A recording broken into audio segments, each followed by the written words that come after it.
Hi, everybody. This is Alex Milstein. I'm your editor-in-chief of Betting News Now, and this is Bed Ed Now, bite-sized bits of betting industry knowledge. Today, my guest is Jeff Giagnocavo. He's the co-owner of Gardner's Mattress and more, and he's also the author of a new book, Space for Leadership. So Jeff is going to talk to us a little bit about what his book is about and give us some insight from the book that you can use going forward. Hey, Jeff, how Yeah, are you? thank you. I'm doing great, Alex. Thank you for having me. Appreciate you. Yeah, of Yep. course. So, the Space for Leadership is my personal story from childhood up to adulthood through my entrepreneurial journey. It's a book that deals with some complex, pretty, rough issues. As a child, I was sexually abused, and that really framed a lot as a kid, one might imagine, into my teen years and young adult years. And really, in the last 5 years, I've kind of undertaken this journey to really understand that, how it's impacted me, and how it throughputs to being a leader in my store, here in our industry, those that I lead in the other businesses that I have and I'm involved in. And so I just felt it was time to put that story out there. I just kind of felt called to this journey, that it's really time in this moment in time that we're at in society to tell this story.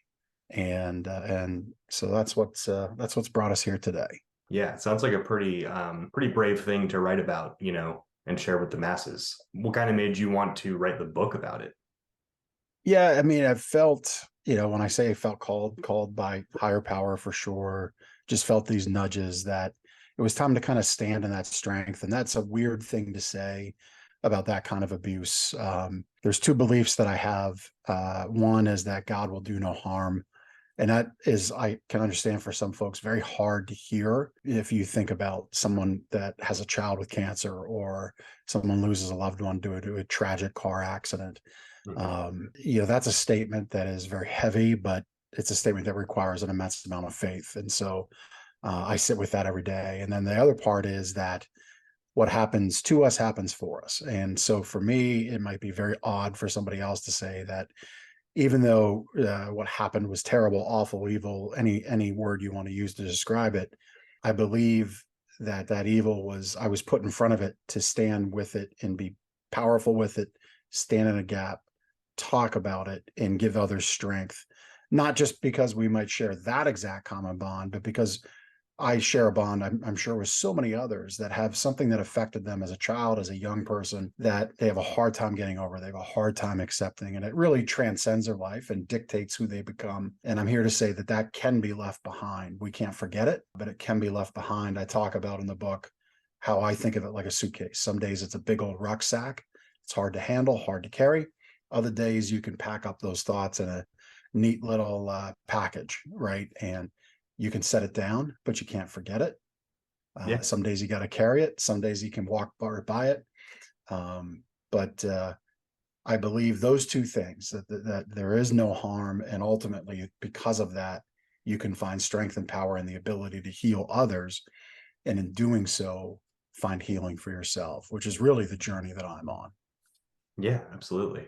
A really interesting story. So I'm wondering, if there are other people in this industry who, may have, let's just call it a dark past that they, Mhm. need to look into. Is there any advice that you could give them on where to begin or how to begin? Try to settle those two statements that I shared already for yourself. Hmm. But I think we can feel best about ourselves when we do for others. That's a natural thread. It's a natural inclination of leaders to want to see others succeed. At least it should be. Hmm. And so I would say get in the practice of that healing by helping others and approaching those you lead with empathy, those you lead with understanding. The fact that the time you spend together throughout the week, Monday to Friday, the time you interact with people in your work week, whatever that might be, Hmm. you are getting the lion's share of their time, and you have the ability to impact them in a positive way. And you should also keep in mind that there needs to be an understanding that they might be carrying an immense burden, just as you might be. And so when you say, why don't they understand? What is their problem? What is what is happening here? Maybe what's happening is something that's beyond their control, beyond your control, and yet the both of you share this time and share this space together. And so as a leader, I would say if more leaders challenge themselves to approach the time we have with those we lead from those points of empathy and understanding, yes, we have work to do. Yes, we have a job to accomplish, but I think we can do those things and find ways to welcome in others and to try to understand what's going on in their day. Yeah, I think absolutely. powerful thing we can do to help heal those around us and ultimately are getting that practice, which will help ourselves.